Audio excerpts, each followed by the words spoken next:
Olá, estamos aqui hoje para mais uma conversa de mercado e hoje, especialmente no dia que nós estamos gravando, dia 8 de março, é o Dia da Mulher e esse dia traz para a gente aí uma reflexão, acho que ele tem esse papel de fazer-nos pensar e refletir sobre o papel da mulher na sociedade e de como ela tem se tornado cada vez mais representativa na economia do país e no papel social aí. E hoje, então, em função dessa data especial, desse mês de março, onde a gente comemora aí o Dia da Mulher, eu estou aqui com duas das nossas sócias, né? A Andressa Bergamo, que é nossa sócia responsável pela área de marketing e educação na Brain, e a Tizi Weber, que é a nossa sócia responsável e coordenadora dos nossos projetos especiais. Obrigada pela presença de vocês. Obrigada, Letícia. Obrigada, Andressa. Prazer estar aqui com vocês. E hoje o nosso tema é conversar sobre as gerações, né? E aí como as mulheres se comportam nesse papel geracional, por isso aí trazer também um pouco das experiências de vocês. E eu queria, a Tizi tem inclusive um podcast no nosso aplicativo, já aproveitar e fazer uma propaganda aqui, né, Tizi, que fala sobre as gerações. Eu queria te pedir para você falar um pouquinho sobre as gerações, esses limites e por que elas existem, né? Para que a gente possa introduzir o assunto. Perfeito, obrigada, Letícia.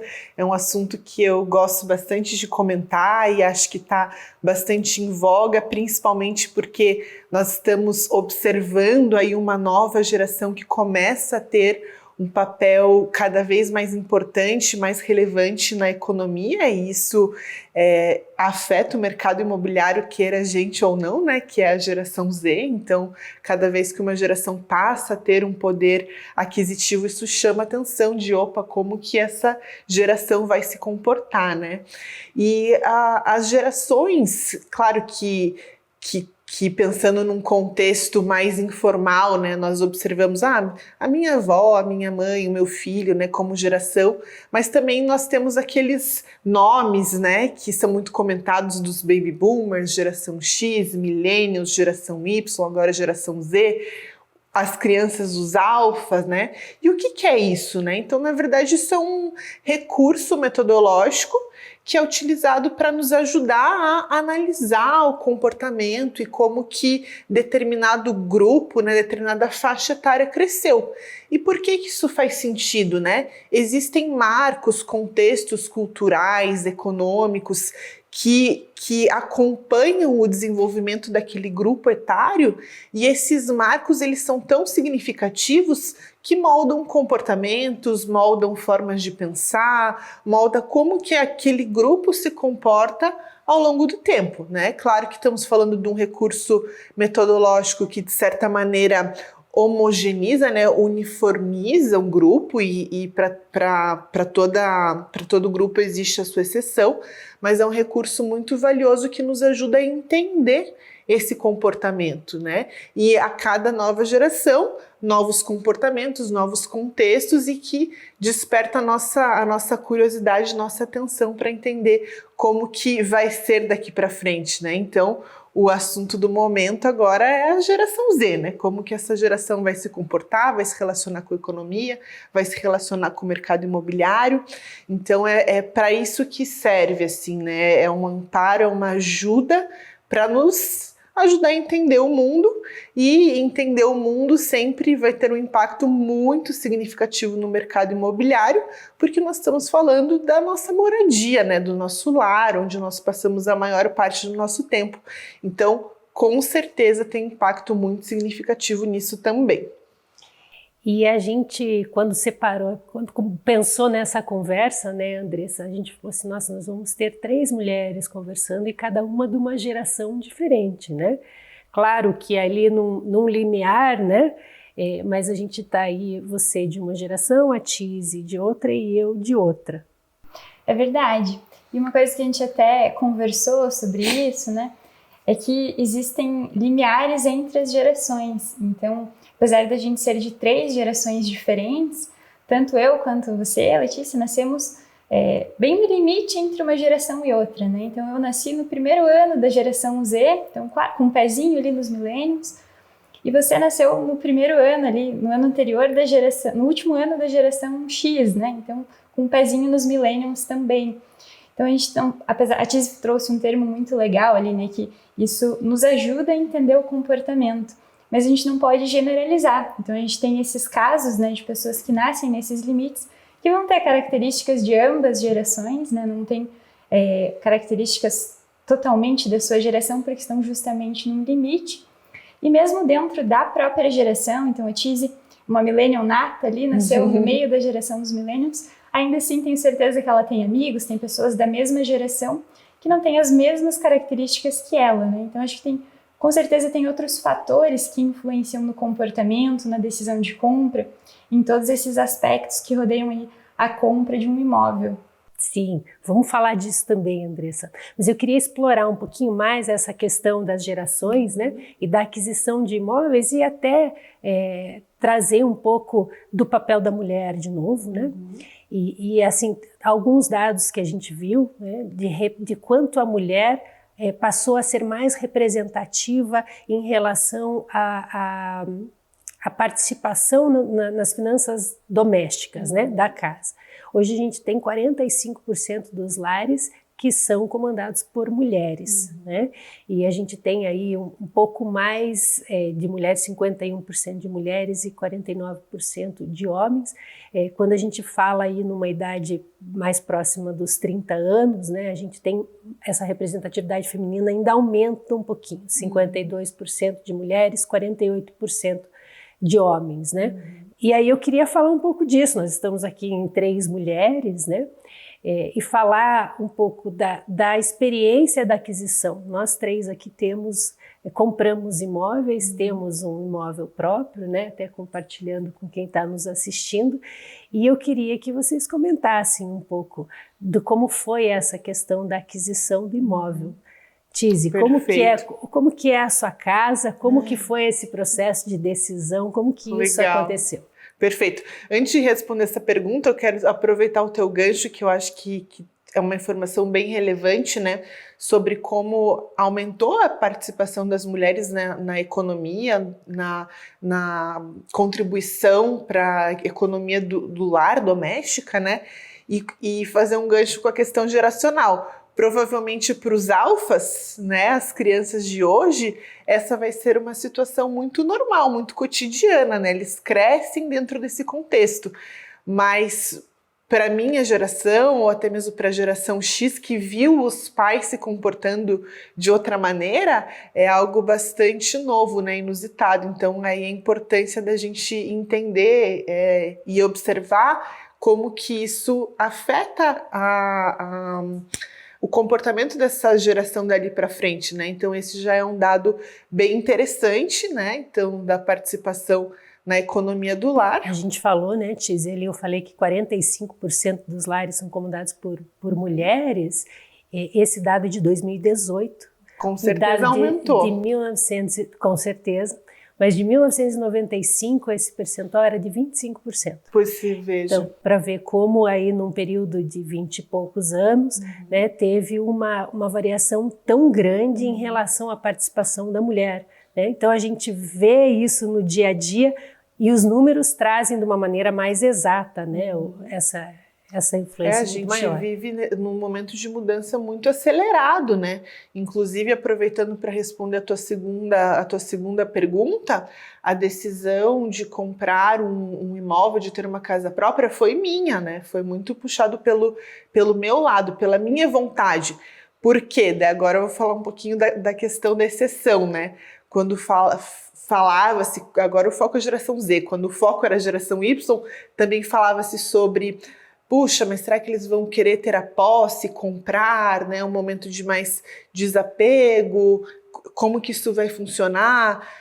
Agora também, essa outra informação importante sobre as gerações, a gente tem uma tendência de quebrar com o que veio antes, né? Então, de uma ruptura com o que veio na nossa frente. E no meu caso particular, eu tive pais aí da geração X, quase ali baby boomers, meio limítrofe, mas que tinham uma característica particular de pouca estabilidade, contrariando um pouco o que era o movimento da geração deles. Então, eu morei em várias casas, eu acho que, olha, agora, né, esse imóvel que eu tô há 2 anos. Meu recorde foi 4 anos num imóvel. Então, eu passei por muitas mudanças, casa própria, casa alugada, apartamento. Então, eu tive pouca referência daquele lugar, daquele lar. E pelas minhas características pessoais, isso sempre foi muito importante. Então, assim que eu tive a oportunidade, eu que puxei essa frente. Eu falei, não, eu quero o meu imóvel, eu quero a minha casa própria, porque essa vai ser a minha referência. Então, eu sinto que eu fui essa mulher que puxou, né, para a frente de assumir essa responsabilidade e também, de certa forma, contrariando ali, quebrando um padrão da geração anterior que tinha a ver muito com a característica particular dos meus pais. Então, essa foi a minha principal motivação do imóvel próprio. E é o teu primeiro imóvel? É meu primeiro imóvel. E é uma casa? E é uma casa. Construída. Construída ainda. É. A gente sabe, né, que a compra imobiliária, ela passa às vezes caminhos que a gente não planeja. Então, a princípio, a minha opção era por uma casa pronta, né? Sempre quis um imóvel horizontal, mas de preferência um imóvel pronto. E daí, quando você parte para o processo de busca, começa a entender o mercado, a ver o que está disponível, tantas coisas acontecem, né? E a sua prioridade vai mudando. Mas, em resumo, eu tinha praticamente desistido de comprar o meu imóvel próprio quando apareceu esse terreno e surgiu a oportunidade. E daí eu falei, não, vou encarar, vou construir. E deu tudo certo. Aí minha casinha aí tá com 2 anos agora, financiada a minha obra em 35 anos. Mas tô bem satisfeita com a decisão. Andressa, como que é a sua história em relação ao seu imóvel? Bom, acho que até antes de contar a minha história, acho que um ponto que é legal trazer é que se fala muito sobre como a geração Z assim, tem quebrado um ciclo, né, que acontecia antes no mercado imobiliário, que geralmente a primeira compra do imóvel ou essa primeira mudança, né, de sair da casa dos pais, geralmente é no casamento, né, quando você vai morar junto com alguém para constituir uma nova família. E eu vejo que na geração Z, não necessariamente esse é o marco para as pessoas irem morar juntas, né? Às vezes você está num relacionamento com alguém, numa fase de namoro, e já acontece essa transição, né? De sair da casa dos pais, os namorados vão morar junto, ou até, hoje tem novas formas de família, né? Que se fala muito, pessoas que vão morar sozinhas, ou tem um cachorro, um pet, vão morar com seu pet. Então eu vejo que isso é muito normal, assim, na geração Z, né? Eu vejo vários amigos, leio sobre isso, vejo que tem mudado um pouco em relação ao que já era na geração Millennials. No final até da geração Millennials ali, acho que isso já começou a ser mais dessa forma, né? E a minha história vai, inclusive, muito nessa linha. Então, quando comprei o imóvel, foi numa fase ainda que eu estava namorando com o meu atual marido, e saí da casa dos meus pais e fui morar com ele, então ele tinha um imóvel, e passei uns meses morando ali com ele, mas o imóvel não tinha muito a nossa cara, né? Tinha a cara dele.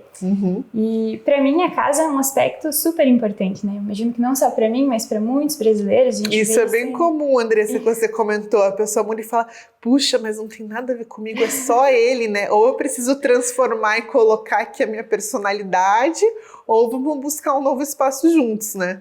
Exatamente. E foi nisso que a gente foi conversando, né? Entendendo. Não, acho que a gente tem que buscar um lugar que seja nosso. Então, seguindo até na linha desses dados que você trouxe, né?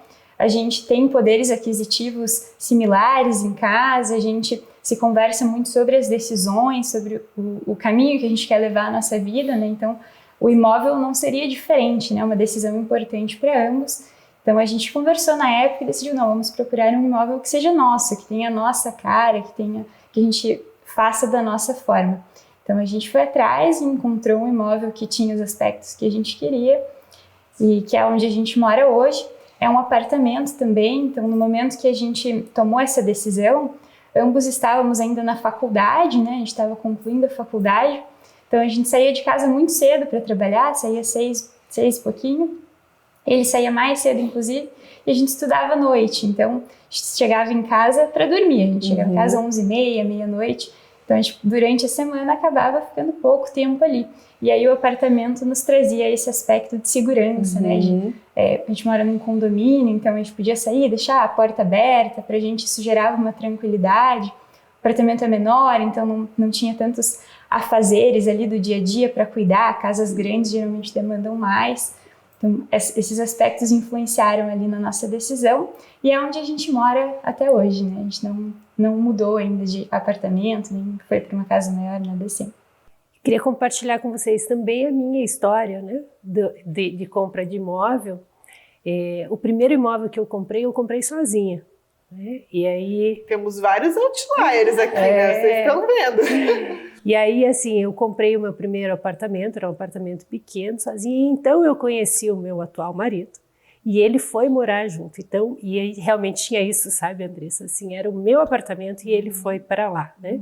E aí a gente ficou pouco tempo nesse apartamento, acho que ficamos uns 2 anos, e aí compramos um apartamento juntos, né? E aí onde a gente decorou junto, montou junto, escolheu junto, e realmente ele ganhou muito mais a nossa cara, né? E nós ficamos nesse apartamento, logo depois que a gente casou, e aí tivemos um filho, né? E aí nós tivemos um segundo filho já numa casa, que é onde a gente mora hoje. E a mudança aconteceu muito, foi no momento da pandemia, e foi muito por causa do meu filho, né? Ele é um menino muito ativo, e eu brinco que não se andava a pé mais dentro do apartamento, era com patinete, skate, bicicleta, né? E o espaço ficou pequeno, e aí numa dessas questões de estar trabalhando em home office, a gente alugou uma casa na praia, passamos uns dias numa casa com bastante verde, né? Era um pouco afastado do mar, mas muito próximo ali à Mata Atlântica, né? Então uma casa muito gostosa e eu percebi assim a alegria dele e como o clima ficou melhor e eu falei, nossa, a gente precisa disso. Né, não dá mais o apartamento, eu acho que a gente vai ter uma qualidade de vida melhor. E a gente mudou para uma casa em condomínio, maior do que o apartamento, tem um bosque, né? Então assim, é um espaço com bastante liberdade. Né? Então essa é a minha história aí de compra de imóveis. Né? Então hoje eu já estou diferente de vocês, eu já estou no 3º imóvel. E aí eu queria puxar um gancho até nisso, né? De que nós não somos só de gerações diferentes, mas a gente está vivendo momentos do nosso ciclo de vida diferentes, né? E isso influencia muito, né, na compra do imóvel. A gente fala em geração, como a Tizi falou, é uma referência, né? Mas tem, eu acho que 2 coisas que são muito importantes. É o ciclo de vida, né? E que às vezes está ligado à parte profissional, né? As mudanças de imóveis acontecem por mudanças profissionais, às vezes por mudanças no próprio ciclo de vida, né? Então a gente está aqui com a Tizi, com o nenenzinho, que está quase nascendo, né? A Andressa, que tem uma ideia, mas ainda não tem esse plano de quando vai ter um filho, e eu que já estou no 2º filho, então momentos de vidas diferentes também. Então eu queria puxar um pouco esse assunto para que a gente fale de quanto que isso afeta, como que isso impacta, né, na escolha do imóvel, essa questão do momento de vida. Eu acho que sem dúvida, né, como a Letícia pontuou bem, a gente tem referência do comportamento geracional e que é incrível, nos ajuda a trazer muitos insights, mas como nós vimos aqui, 3 histórias diferentes e com comportamentos que eu diria todos um pouco fora da curva da geração, né? A Andressa comprou um imóvel bastante jovem, eu comprei um primeiro imóvel, um terreno para construir uma casa, a Letícia comprou o primeiro imóvel sozinha, então, de fato, os comportamentos que às vezes saem um pouco da curva da geração, e o que explica, né? Claro que tem a individualidade, a característica particular de cada pessoa, mas de fato o ciclo de vida é algo que pauta de maneira muito forte, né, as mudanças, as escolhas e as transições do mercado imobiliário, seja por questão de constituição de família, por momento profissional, né? Puxa, eu escolhi esse porque eu quase não paro em casa. Então, de fato, a compra de um imóvel, ela é desgastante, né? Ela exige do consumidor, tanto financeiramente, como depois um comprometimento de mudança, né? Você leva toda a sua vida que estava em um lugar para outro. Então, é uma decisão dispendiosa, né? Emocionalmente desgastante. Desgastante financeiramente. Então, se você não tem, de fato, uma motivação concreta e algo que faça sentido ali, ela não vai acontecer, né? Então, por isso que a ideia de ciclo de vida é tão importante. Então, tem condição financeira, está estável profissionalmente, como que vai ser essa escolha? É um momento que eu não paro em casa, ou é um momento que eu estou pensando nos meus filhos, né? Ou eu já estou antecipando um plano que para mim é muito concreto. No meu caso foi muito sobre isso. Eu sempre soube que queria espaço, sempre tive cachorro. Essa eu acho que é um outro quesito, né? grande. Um pastor alemão e um border collie, então assim, tinha que ter espaço. O meu marido sempre morou em chácara, então também sempre acostumado com o espaço e com o desgaste que você morar num lugar com casa, com mato também traz, né? É muito bom, mas também traz bastante trabalho. Então, sempre soube que era esse formato de vida que eu almejava.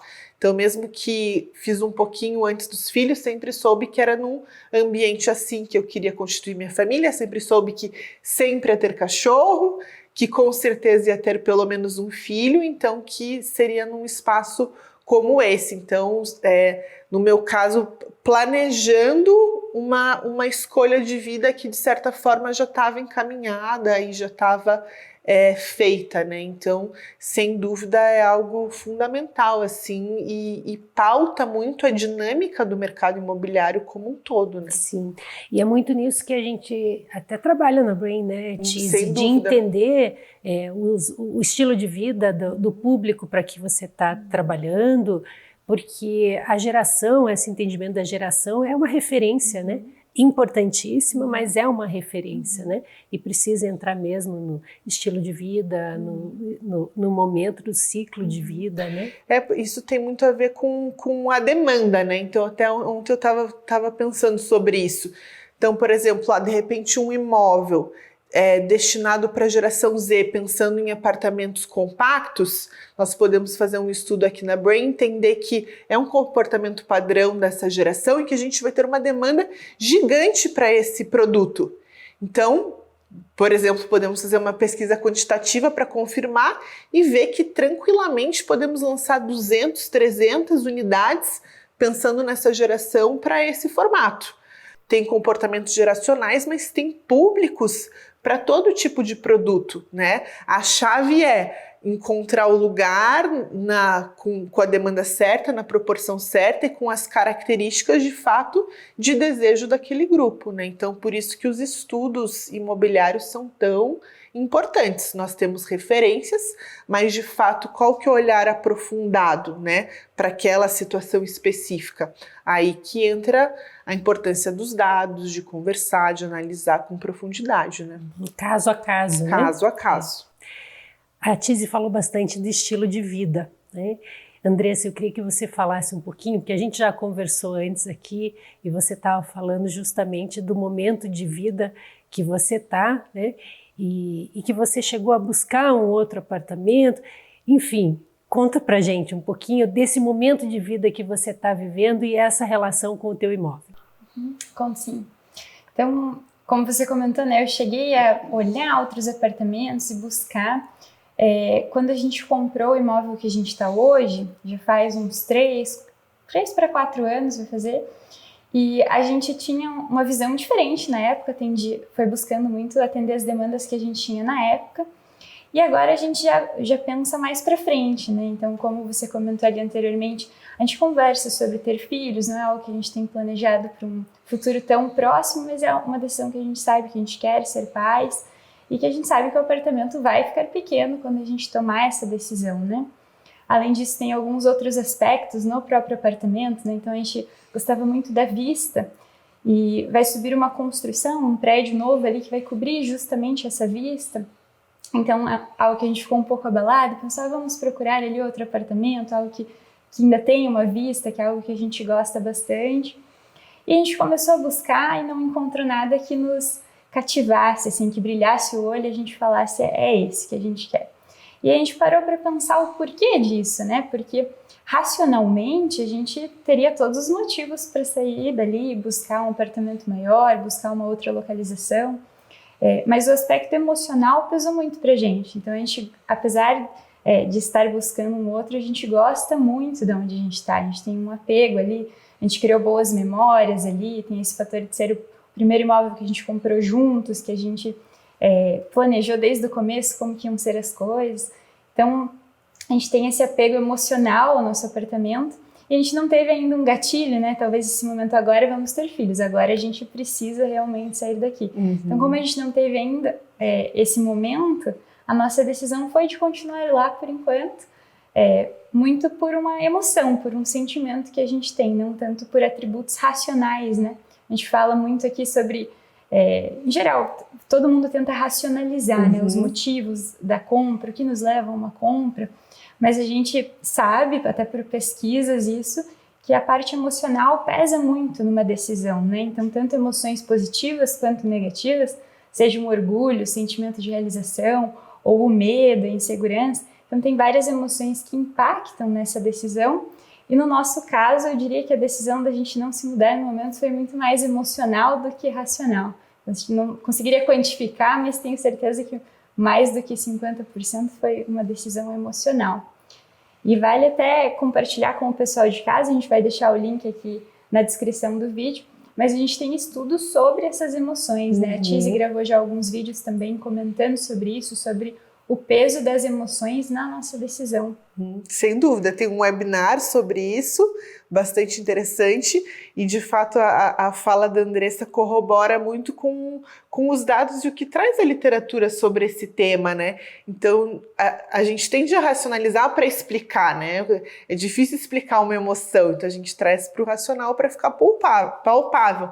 Mas, de fato, aquele primeiro gatilho, aquela pulsão mais forte que faz a gente procurar ou até mesmo desistir, no caso da Andressa, de fato emocional mesmo, e mesmo antes que se concretize o fato racional, as emoções estão ali nos impulsionando e fazendo com que a gente busque ou deixe de buscar e fique numa zona de conforto, né? Até porque a gente comentou aqui, é dispendioso, né? Emocionalmente, financeiramente, fazer esse movimento. Então, de fato, é algo bem interessante que a gente convida vocês a lerem um pouquinho mais e verem nossos vídeos sobre o tema. Então, eu só queria aproveitar e contar aqui, a Andressa está, desde que a gente começou a eBrain, né, Andressa, a gente está trabalhando junto, e um dos primeiros cursos que nós gravamos foi negociações e vendas imobiliárias.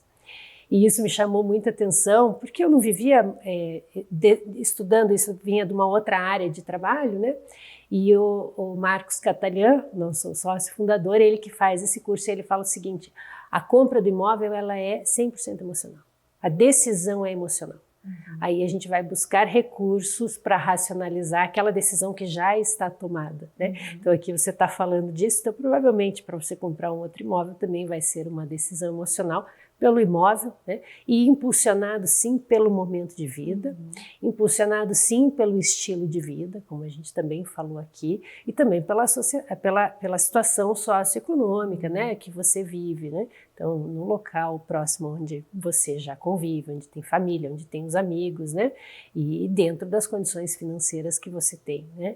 Então, tem algumas pessoas que falam, eu compro aquilo que eu consigo, aquilo que dá. Mas também dentro coloca essa emoção, né, na compra do imóvel. Meninas, eu queria agradecer, acho que foi uma conversa bem gostosa, onde nós pudemos compartilhar aqui da nossa visão feminina, a nossa história de vida, né, e que a gente percebe que existe sim uma influência geracional, mas existe bastante a influência do estilo de vida da pessoa, existe também o ciclo de vida em que a pessoa está vivendo e que tudo isso influencia muito na decisão de compra de um imóvel. Obrigada, Andressa, Letícia, adorei conhecer um pouquinho mais a história de cada uma. Às vezes a gente trabalha no dia a dia juntos, né, mas não conhece esses detalhes. Eu acho que foi muito interessante, trouxe exemplos elucidativos do que de fato acontece com boa parte da população, né? De fato é uma decisão de alta complexidade. Obrigada pela conversa, foi ótimo estar aqui com vocês também. E gostaria até de convidar o pessoal que está nos assistindo a deixar nos comentários, compartilhar suas experiências, principalmente as mulheres que estiverem nos assistindo, né? Compartilhar para elas como que elas enxergam essa decisão de compra de um imóvel, como que foi a experiência de compra delas, até para compartilhar essas histórias com mais pessoas. Então, obrigada pela conversa de hoje. Obrigada, Andressa, obrigada, Tise, obrigada a quem está nos assistindo. Para quem gostou, então, eu peço para que compartilhe esse vídeo, que deixe aí o seu like, isso nos ajuda a movimentar o nosso canal. Obrigada!